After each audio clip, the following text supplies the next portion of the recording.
Good afternoon, everybody. This is a global media broadcast from Speaker's Corner, Hyde Park, London, for Crime and Justice TV.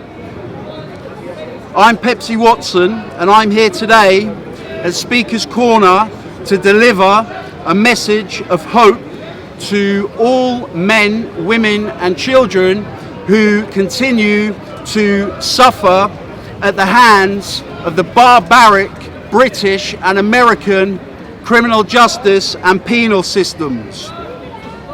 I'm going to talk about the banned, barbaric and Strasbourg condemned IPP sentence. I'm also here to talk about global youth justice. Global youth justice in terms of the fact that by way of design, the United Kingdom and United States of America criminal justice and penal systems are diseased to the core with institutional racism, and this disease in the 21st century is very much alive, active and thriving. I'm going to talk about Khalif Browder, Rikers Island, New York City. I'm going to talk about Zahid Mubarak, murdered with a table leg by the known racist cellmate who was intentionally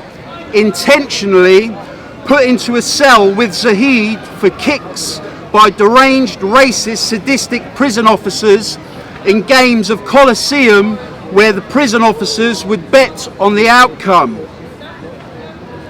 I'm going to talk about Stephen Lawrence. I'm going to talk about men serving banned IPP sentences. Danny Weatherson, James Ward, Wayne Bell and Sean Thomas. I'm going to talk about the now deceased Tommy Nicol. I'm going to talk about the Central Park 5 and the implications of this case.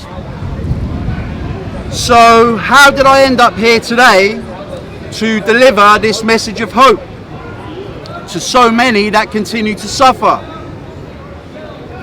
On the 14th of December 2016, I was recalled to custody indefinitely with no right to release for breaching the terms of my IPP life licence.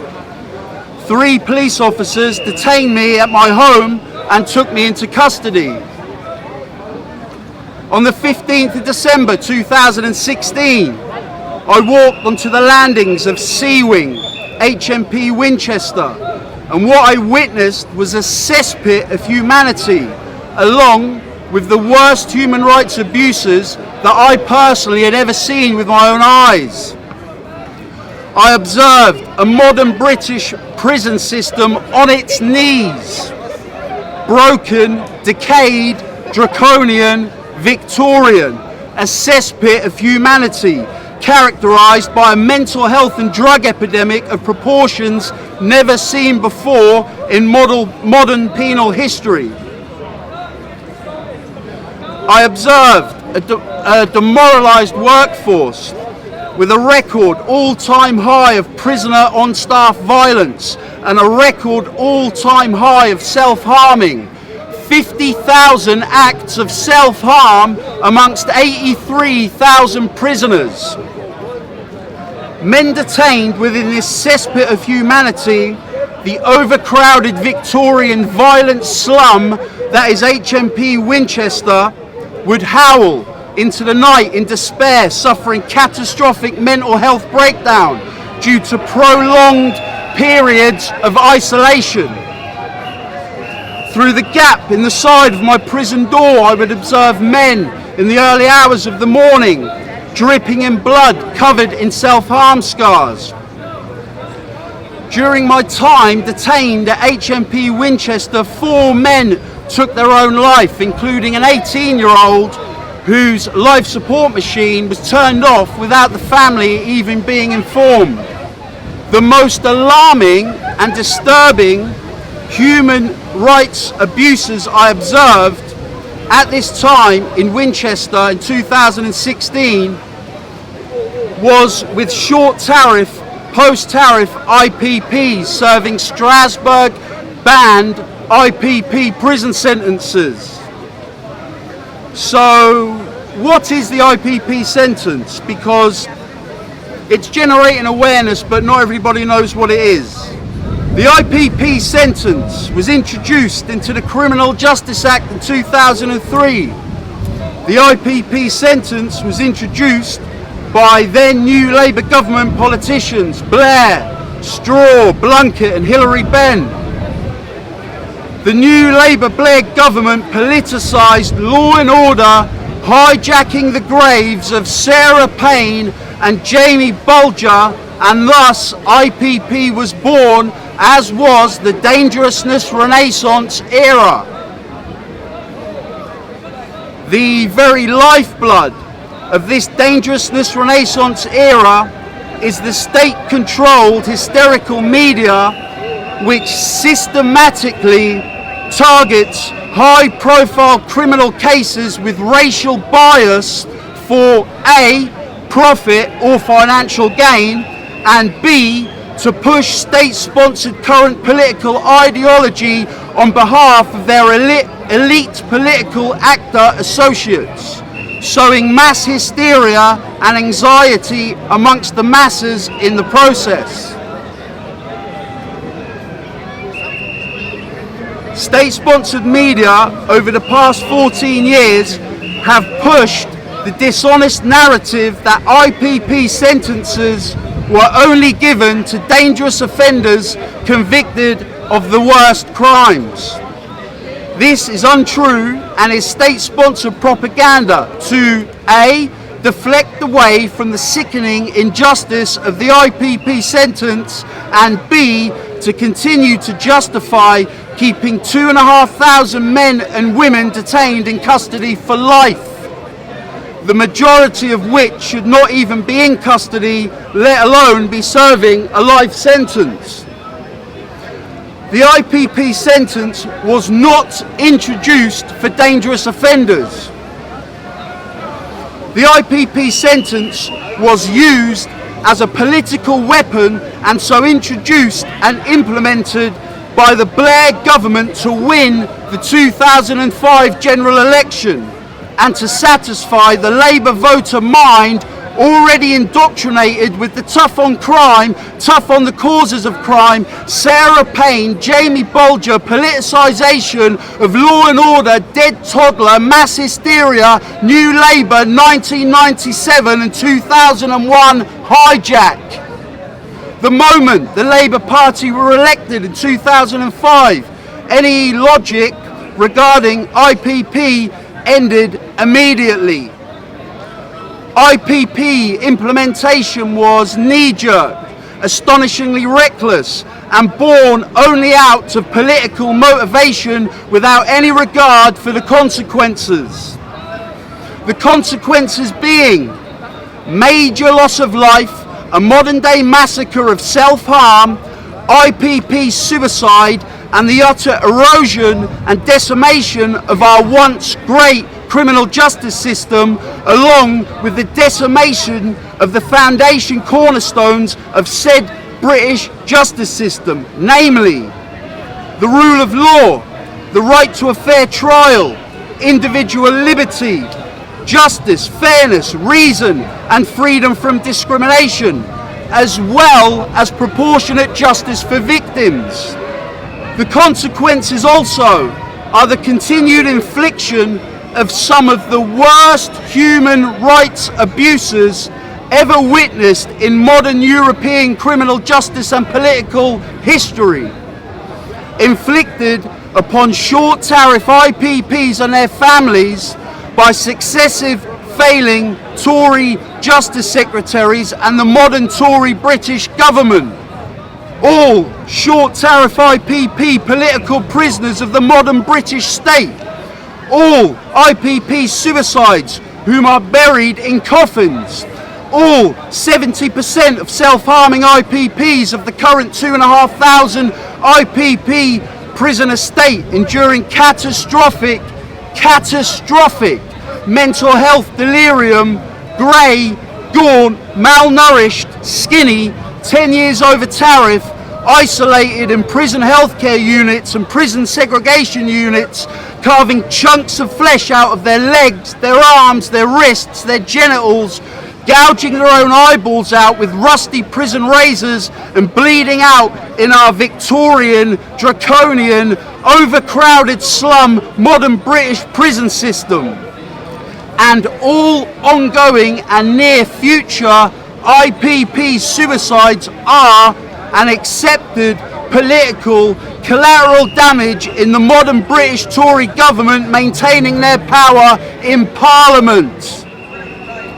On Friday, the 18th of September 2015, IPP prisoner Tommy Nicol, whom had received back-to-back 2-year parole knockbacks due to the state not being able to provide the courses to enable Tommy to be released, was moved into segregation unit at HMP The Mount. Tommy had already self-harmed and set fire to his cell as he endured mental health breakdown. Tommy became psychotic, stamped on his own fingers and threatened to gouge his own eyeballs out. On Monday, the 21st of September, Tommy Nicol was found hanging from the bars in his prison cell in the segregation unit at HMP The Mount. Despite Tommy Nicol's clear and obvious mental health breakdown, at no point during an 80-day period in which Tommy deteriorated mentally was a mental health assessment ever carried out. On the 5th of July 2019, now elected Tory leader Boris Johnson MP, in a blatant and bold move right out of the Tony Blair handbook, backed by his affiliates at the Daily Mail, resurrected the hijacking of dead toddlers Payne and Bolger, telling the world and the modern Tory voter he would wage war on soft justice. Again, 17th of July, backed by the state-sponsored BBC affiliate Danny Shaw, Boris Johnson indoctrinated the modern Tory voter mind, sowed mass hysteria and again resurrected the hijacking of the graves of dead toddlers Payne and Bolger, stating, "Too many prisoners are being let out early." The recent Conservative Tory government reshuffle has resulted in a modern British IPP death squad consisting of the following: Home Secretary Priti Patel, who openly and publicly supports the death penalty; Justice Secretary Robert Buckland QC, whom on the 11th of June 2019 at Westminster was categorical in his continued support of the IPP sentence; New Prisons Minister Lucy Fraser, whom has previously appeared in campaign leaflets with former Tory candidate George Stokely. George Stokely mocked Anne Frank's suffering while hiding from the Nazis and called AIDS weaponised semen. In 2015, Lucy Fraser laughed in the House of Commons about how Oliver Cromwell defeated the Scots at Dunbar and sent them as slaves to the colonies. Attorney General Geoffrey Cox QC, a multi-millionaire with a background of corruption, tax avoidance and criminality. In 2014, it emerged that Cox had ploughed money into a film investment project, Phoenix Film Partners, which the taxman later found to have been a tax avoidance scheme. In 2016, Cox was made to apologise for missing the deadline for declaring to the Commons more than near $500,000 in earnings. Geoffrey Cox, as Attorney General, is the Chief Law Officer of the Crown. Yet only 2 days ago, Cox was ordered to apologise to the Commons for giving the wrong information about when a family property should have been placed on the register of members' interests. You couldn't make this stuff up.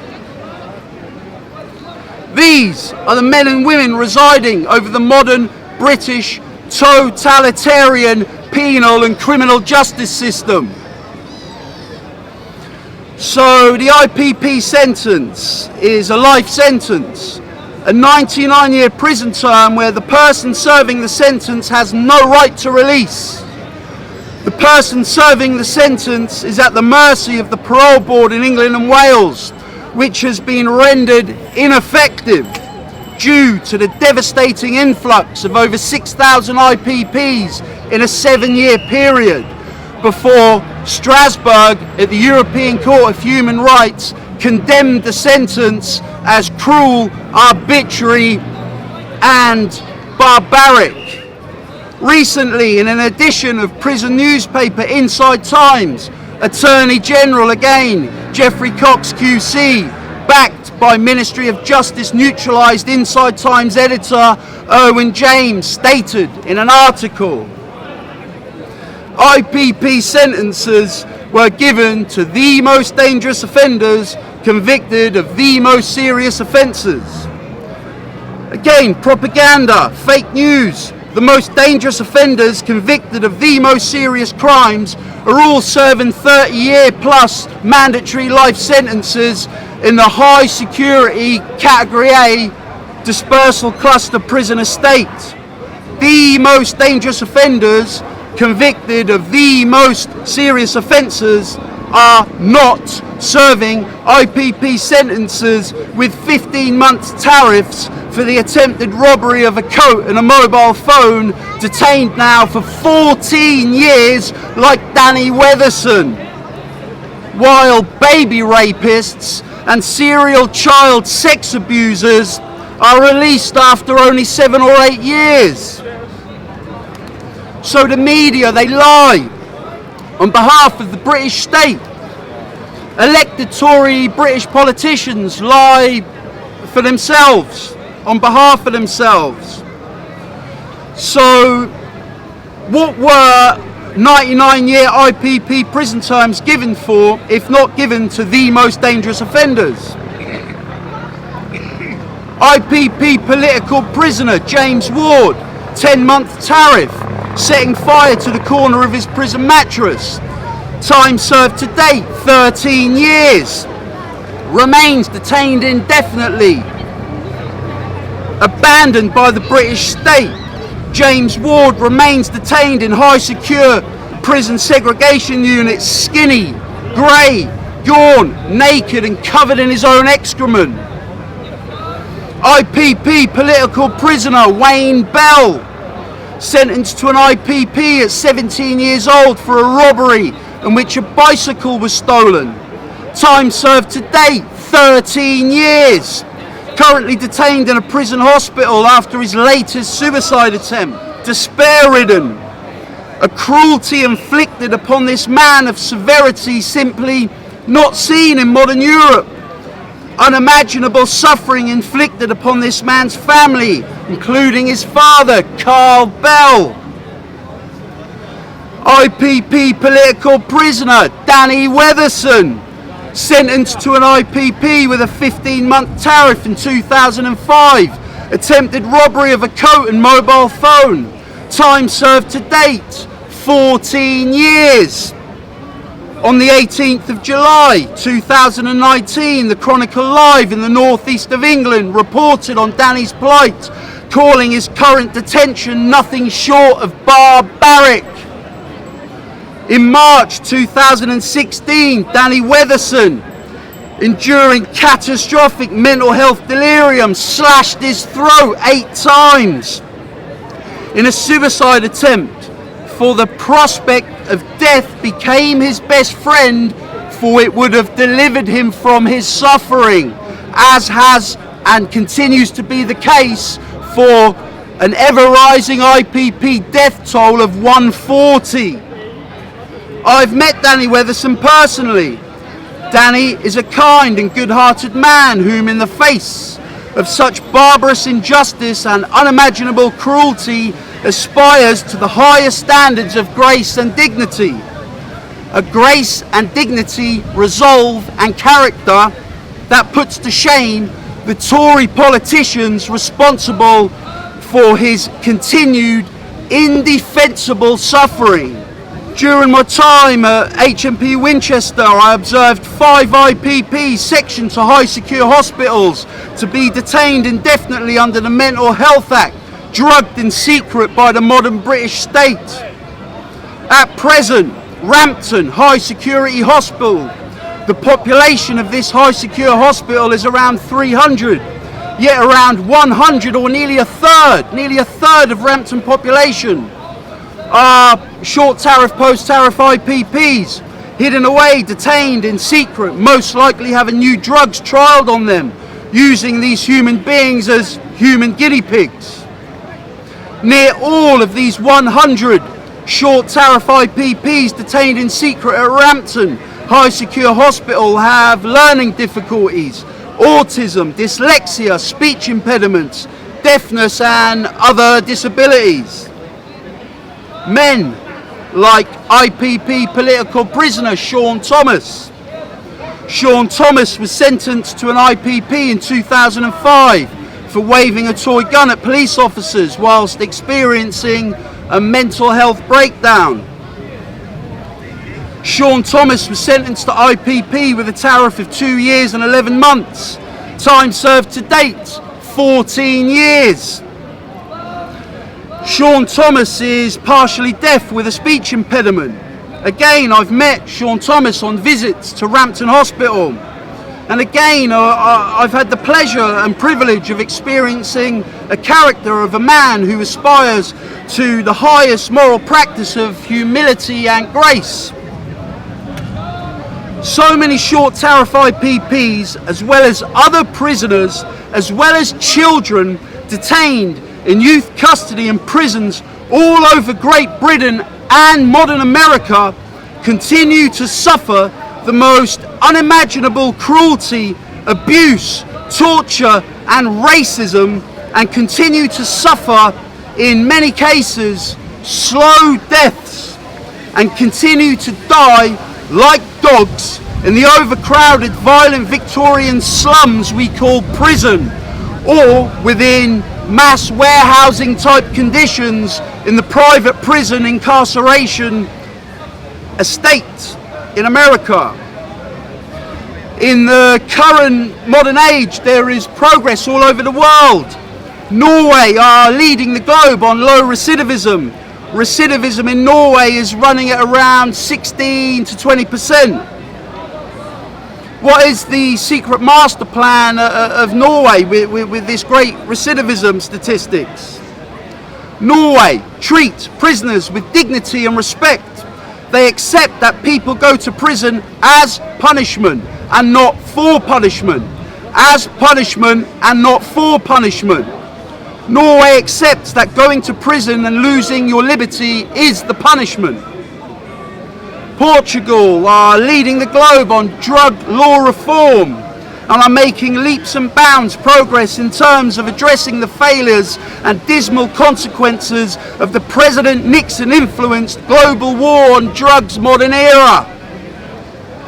The President of Portugal passed legislation in which drug addiction shall be seen as a health issue as opposed to being seen as a criminal problem. No person in Portugal would be criminalised for up to 10 days possession of any drug. The results have been phenomenal. Drug deaths down, overdose down, murder down, street robbery down, house burglary down, shoplifting down, everything's down. Modern Portuguese society is a safer society. Portugal's one of the most safest countries in the world. Marijuana, again more progress. Marijuana has been legalised all over America and Canada. We're seeing Mike Tyson and Joe Rogan openly smoking it on podcasts. In America, solitary confinement has been reduced in over 30 states in acknowledgement that the Quakers experiment was and has been a catastrophic failure. During Barack Obama's presidency, the president passed legislation to ban solitary confinement for children in federal custody. The decision was influenced by the shocking and disturbing and indefensible case of African-American teenager Khalif Browder from the Bronx, New York City. King Salman of Saudi Arabia has allowed women to drive for the first time. The king now allows women to attend sporting events and music events. World-famous female music artists have been invited to perform in Saudi Arabia for the first time. Meanwhile, in modern Britain, short tariff IPPs, 10 years over tariff, with learning difficulties, serving Strasbourg condemned IPP sentences, slash their throat and bleed out in these prison cells with their emergency alarm bell flashing unanswered for 3 hours, hanging from the bars, no staff.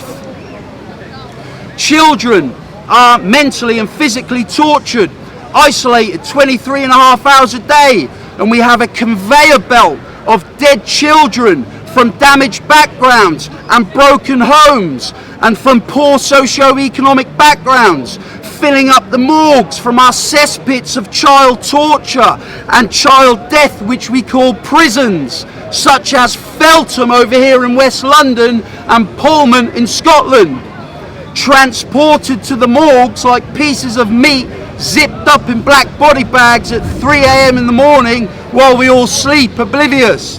At the inquests, the dead children's family, this is right now, modern 21st century Britain, right now. At the inquest, the dead children's family have no access to legal aid, whilst the Ministry of Justice, Attorney General Geoffrey Cox and the British state send their finest, most sophisticated, advanced thinking Queen's Counsel barristers, whom proceed to demonise the dead children for an entire 2 weeks of inquest in front of the dead children's families. I meet these families all the time, it's sickening. Meanwhile, Attorney General Geoffrey Cox stacks millions via his corrupt and criminal illegal tax evasion and fraudulent activities. When compromised, the punishment for Geoffrey Cox QC is to apologise. These QCs and politicians, along with high-level senior police officers and their mainstream media influencers, then enjoy fine brandy and Cuban cigars as they shoot the breeze in their comfy leather chairs at their Freemason lodges. These cases of child abuse within youth custody or child and adult state-sponsored prison killings rarely, if ever, generate mainstream media spotlight, because the state-sponsored mainstream media carefully and meticulously control the post-prison death narrative, whilst overloading the mainstream media platforms with stories such as Ian Huntley's latest prison landing cleaning job, the corruption in British criminal justice, in the National Probation Service, the Prison Service, in the Ministry of Justice, the child torture, the prison suicides, and all state culpable prison deaths and torture and racism and abuse is all kept out of mainstream media, and the rich and powerful whom are responsible are protected by the state. Corruption breeds corruption, and absolute power always corrupts absolutely. There is no accountability within the working mechanisms of the National Probation Service or the Prison Service, and with no accountability there can be no justice. You, the taxpayer, pay for this. You pay for child abuse, child torture, child deaths and racism. You, the taxpayer, feed the greed of the rich and powerful politicians responsible for the infliction of evil. Here in England, we have our very own Rikers Island, a cesspit of humanity characterised by child torture, child abuse and child suicide.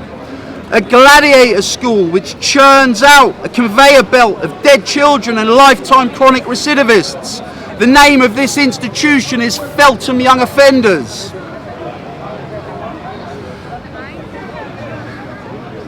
In 2000, 19-year-old Zahid Mubarak was detained in Feltham for stealing a pack of razors. Hours before Zahid was due to be released in March 2000, Zahid was bludgeoned to death with a table leg by his racist white supremacist cellmate Robert Stewart. Zahid Mubarak had been placed into the double cell with Stewart intentionally by prison officers who were playing sadistic games of gladiator school and Colosseum, where they would place a known racist into a cell with a person of non-white ethnicity and bet on the outcome for sadistic kicks. In these games of Colosseum, prison officers would also place a known sex offender in a prison cell with a child sex abuse victim and bet on the outcome. The prison officers at this time in 2000 at Feltham were never held to account. In fact, quite the opposite. Current British government advisor Martin Neary took a proactive approach in the cover-up and conspired to have the prison officers involved in this racist child murder conspiracy promoted and transferred to other institutions, probably still working in the prison service now. Martin Neary is not an expert on criminal justice. He should be nowhere near the British government advising them. Martin Neary is not an expert on penal reform. Martin Neary is an expert in ruling and governing over near 90% youth custody recidivism. Martin Neary is a specialist in failure. Other self-proclaimed criminal justice experts, there's loads of them, too many to mention, and so-called penal reform commentators are also specialists in failure. Former prison governor Ian Atchison, former civil servant Joe Chapman, Ministry of Justice neutralised Francis the Tyrant Crook of the Howard League and Peter Dinosaur Dawson of the Prison Reform Trust. Experts in failure, £80,000 a year salaries, too many to mention, all experts in failure, all part of the problem and not the solution. Excuse me. A British penal system embedded and entrenched to the very core with a centuries-old Victorian medieval British penal system characterised by a culture of child abuse, child torture, and a culture of when you enter these institutions as a man, woman or child, you are no longer seen as human. You are no longer perceived or treated as a human worthy of human rights, a second chance, or the right to life, but instead you are perceived as subhuman.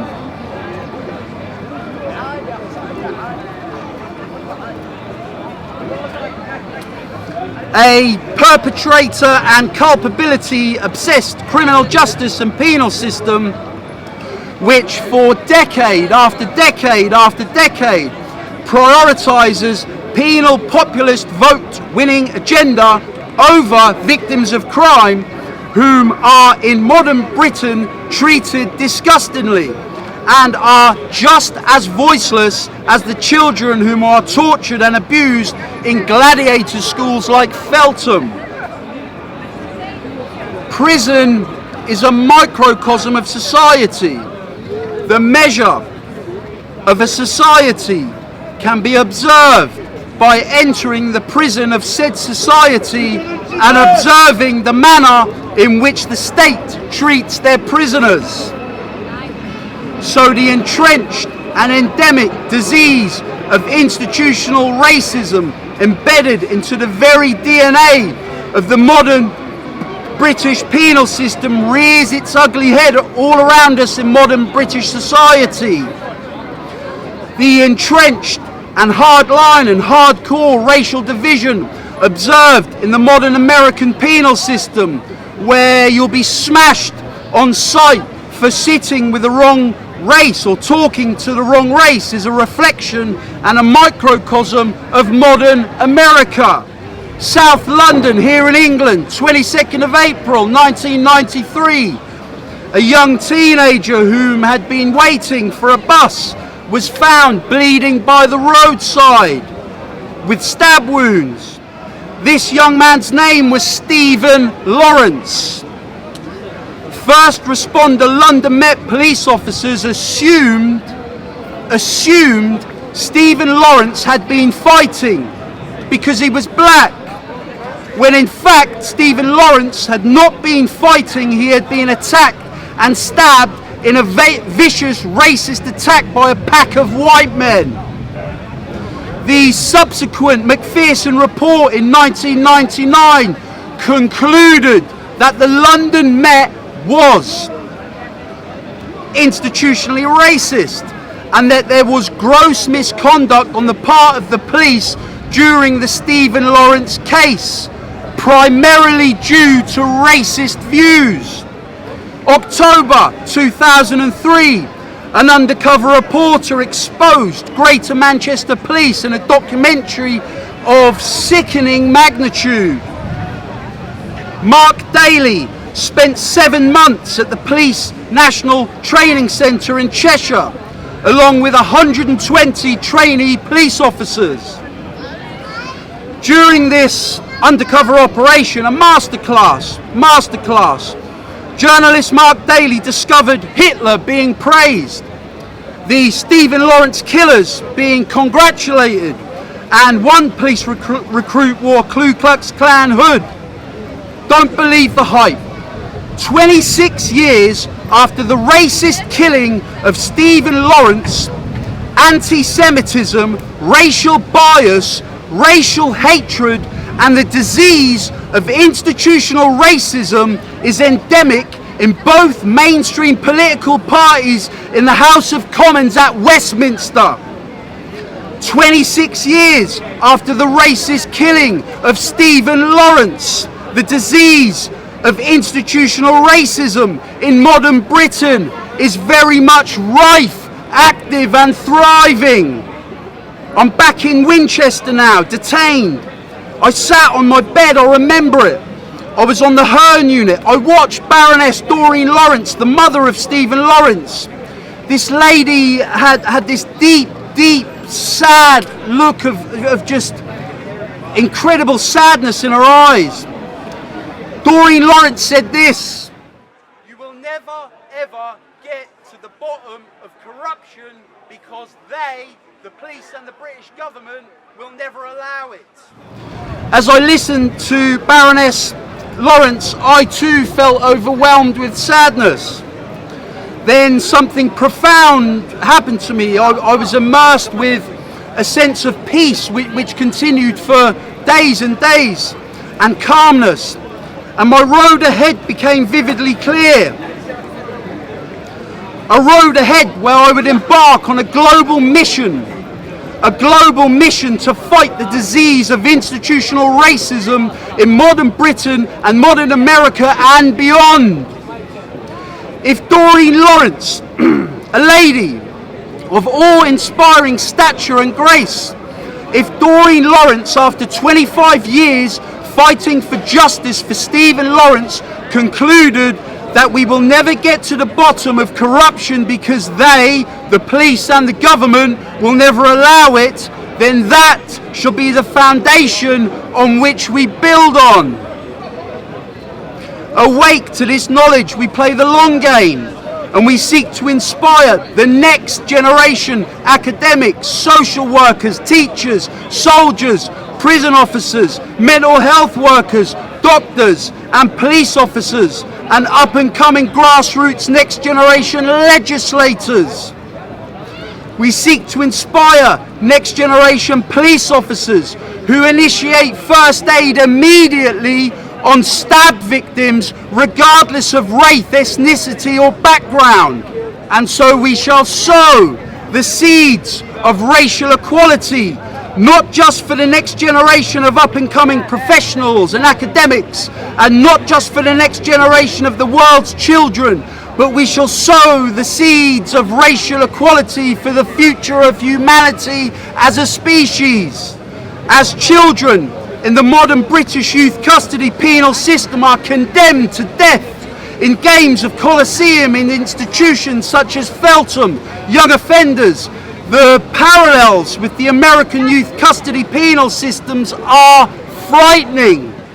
The pain and the cruelty and the torture and suffering inflicted upon Bronx teenager Kalief Browder and his family was and continues to be immeasurable. Kalief Browder was innocent, yet he was detained for 3 years at Rikers Island and spent 2 of those years in solitary confinement. By the time that I finish this global media broadcast, the American justice system will have washed up another 100 children just like Kalief Browder, all African American. The American criminal justice and penal system, by way of design, systematically targets young African Americans and other marginalized ethnic groups to fill private prisons for profit. The American criminal justice system even has a blueprint of how to successfully convict innocent African Americans of crimes they are completely innocent of. This blueprint consists of phases starting from the interrogation process all the way to the trial in court, where immediately in the trial in court the jurors are shown graphic photographs so the prosecutors and the district attorneys can emotionally manipulate the jury. On April 19th, 1989, Trisha Ellen Mealy was found bloodied, battered and raped in Central Park. New York City police officers descended into Harlem, NYC, and selected 20 non-white youths and later charged 5 of these youths with the rape and assault of this lady. All 5 youths were African American or African Hispanic, and all were aged between 14 and 16. None of these children had counsel. All were interrogated and confessions were coerced. All were tried and found guilty and sentenced to between 5 and 15 years. All 5 of these men were innocent. The modern American justice system just chewed up these men and spat them out. Towns and communities all over America are reliant on the private prison sector. Entire towns and communities depend on the private prison full. African American and marginalized ethnic minority children from the poorest socio-economic communities are systematically targeted to be chewed up and spat out by a criminal justice system and private prison estate sector diseased to the core with institutional racism and child abuse. These young children are detained in institutions that for centuries and centuries have enslaved African Americans. Throughout the 18th, 19th and 20th centuries, successive American administrations built Titan prisons all over America. Millions and millions of African Americans were enslaved, and today in modern America, millions of African Americans continue to be enslaved in these modern day concentration camps. The population of Rikers Island, New York City, currently runs at around 7,500. It is the duty and responsibility of modern thinking penal reformers in the United States of America, Kim Kardashian is one, to continue the mission to have the cesspit of humanity, child abuse and child torture that is Rikers Island, New York City, closed forever and bulldozed brick by brick in memory of Kalief Browder and all other African American children who have succumbed to the modern day death machine and cesspit of racist child torture that is Rikers Island. In the UK at present, there's around 20,000 mobile phones in the prison estate. 1 in 10 are smartphones. In the USA, there's tens of thousands of mobile phones. Again, around 1 in 10 smartphones. Prisoners have YouTube and Google in the modern age. I am calling on this day, the 28th of July 2019, I am urging all shot callers of all level 2, 3, 4, 5 and 6 yards, including all shot callers detained in no hands policy yards, all shot callers of all prison gangs in all American penitentiaries. I am calling upon you to begin to make decisions not born from your pain and fears, but born from a place of love and humanity. If you're down all day and night, there is still opportunity for peace of mind and repentance. For if you begin to make decisions born from love and humanity, instead of from a place of your pain and your fears, there can be progress with racial division within modern America, and you can have influence. You can influence and change the lives of the next generation of children in modern America. Your acts of love and humanity may reward children of America with a new way of life, and your actions may bring happiness and joy to the lives of children. Shot callers detained in all level 2, 3, 4, 5 and 6 yards in all penitentiaries across the United States. Fear not your rival racially different gang leaders. Fear only the Lord. For our struggle is not against flesh and blood, but against the rulers, against the powers of this dark world, and against the spiritual forces of evil in the heavenly realms. Children are a heritage from the Lord, offspring a reward from Him. Like arrows in the hands of a warrior are children born in one's youth. Blessed is the man whose quiver is full of them. They will not be put to shame when they contend with their opponents in court. Channel your pain into skillful decisions and deliver hope directly from your heart to the next generation of the children in modern America, and the reward will be the presence of the Lord. You shall have peace of mind and be free from your pain and free from your fear, and your actions may transform the lives of all those you care and love.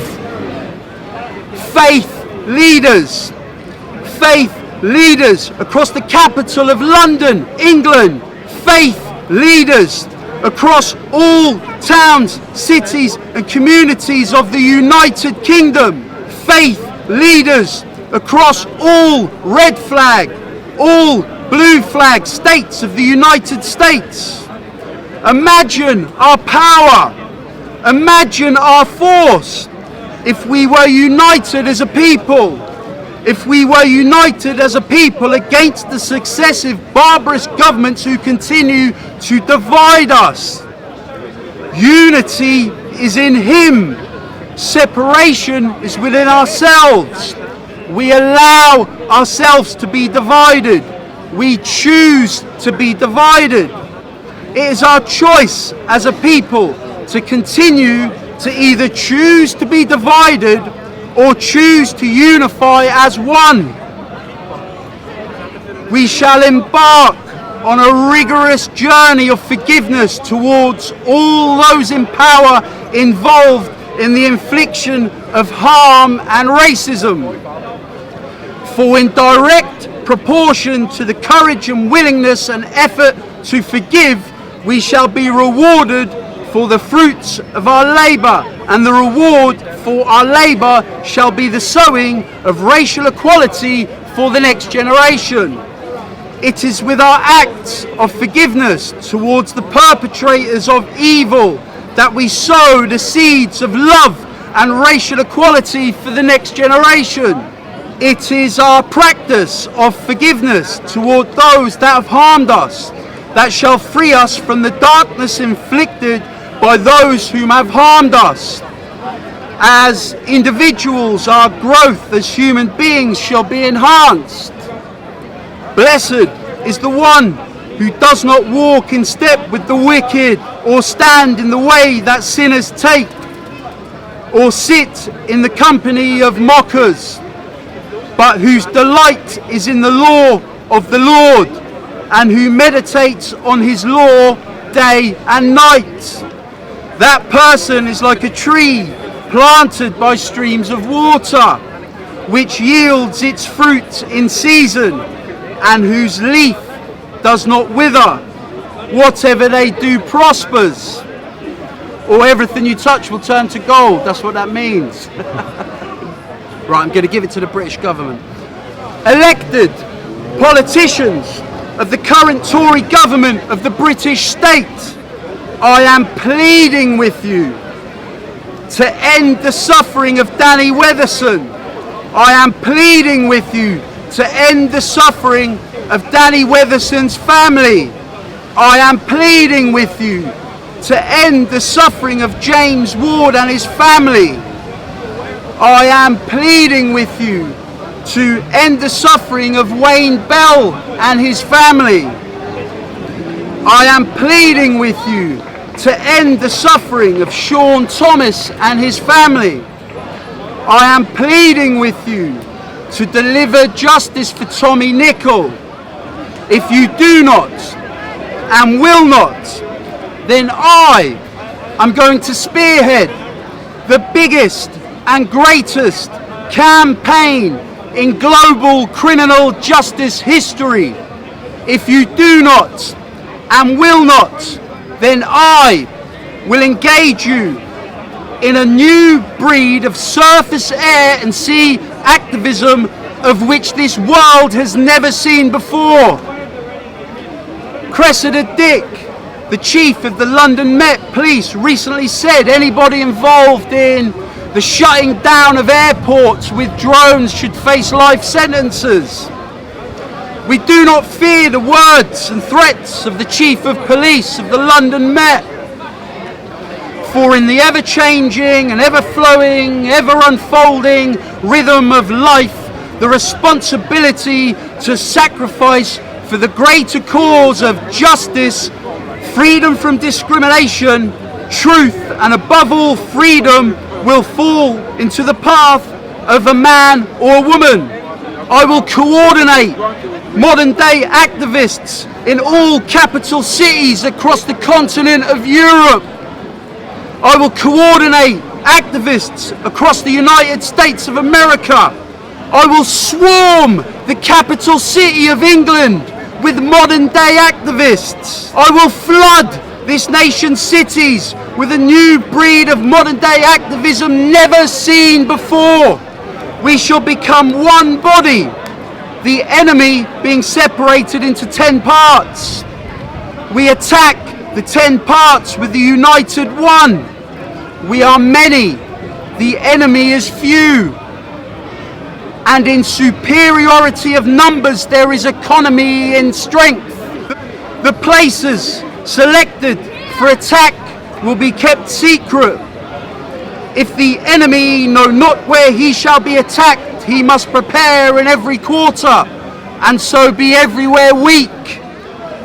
I will coordinate my activists, and I shall instruct them to apply their enthusiasm in the direction of the infrastructures of both modern America and modern Britain, for the arc of the moral universe is long, but it bends towards justice. But it doesn't bend automatically. You have to pull it to bend. It is our duty as a people to pull said moral arc toward justice, for we have lost all faith in our elected British and American politicians to do such. For oppression to exist, there must be unity in oppression. Therefore, we must be unified in the resistance to oppression. So we shall unite in a common bond of unity and togetherness, and we shall overwhelm both Westminster and Capitol Hill with waves and waves and waves of our unity, and waves of a new breed of digital, deep web political activism that shall shake the corridors of power both at Westminster and the White House. Our unity shall be born from a common bond of pain. We shall suffer in silence no more. We shall suffer the disease of institutional racism no more. We shall suffer child torture, child abuse, and racist child murder in youth custody no more.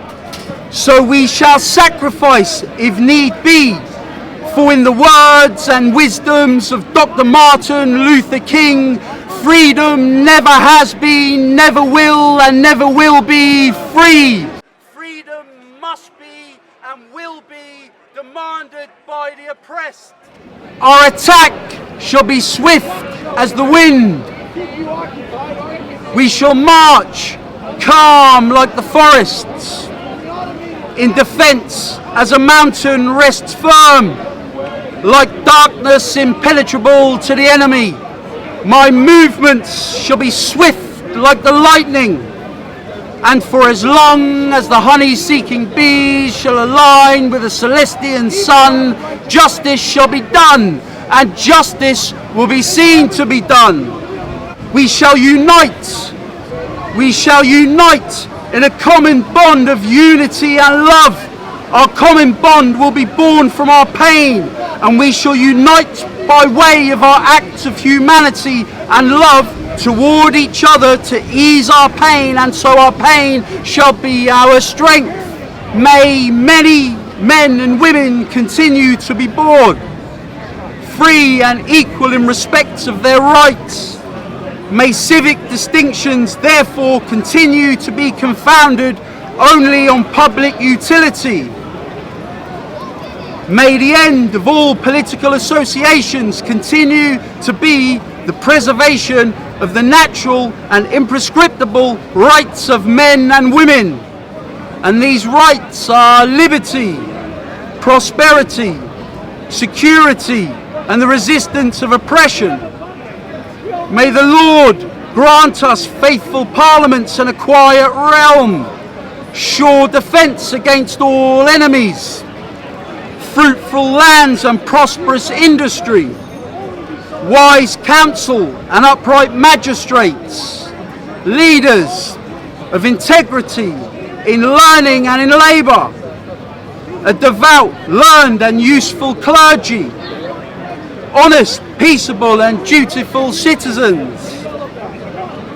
May wisdom and knowledge be the stability of our times, and the fear of the Lord our treasure. Stephen Lawrence was an aspiring architect that may have designed the world's most beautiful structures. Khalif Browder could have cured cancer. Zahid Mubarak could have solved the world's most difficult physics problems. Tommy Nicol could have been the next Stephen King. The love of Stephen Lawrence shall live on in our hearts. The kindness and gentle nature of Zahid Mubarak shall live on. The humility and resilience of the Central Park 5 can be, shall be, and will be the trigger for the birth of a new breed 21st century global civil rights movement, and it begins here in this very moment on the 28th of July at Speaker's Corner, Hyde Park, London. Speaker's Corner, a beacon of freedom across all 7 continents of the earth. The 28th of July 2019, a day of reckoning, a day of hope, faith and courage.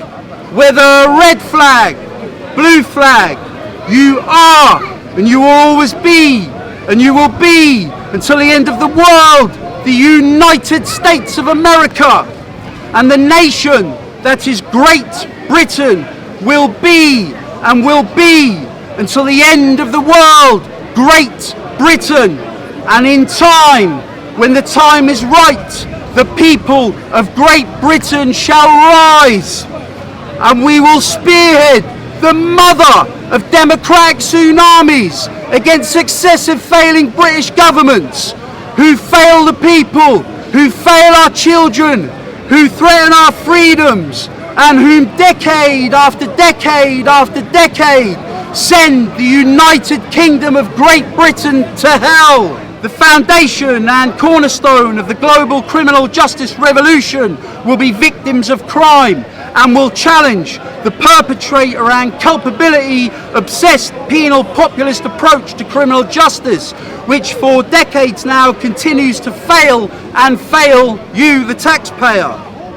God bless America, God bless Great Britain, and may God bless all men, women and children of all faiths, all cultures and all backgrounds.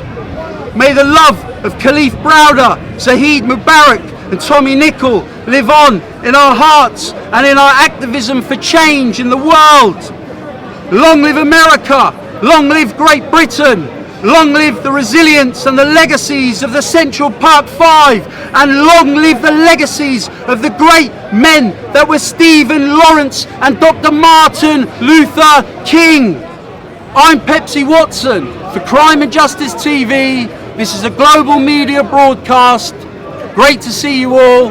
May you love by recognising yourself in others.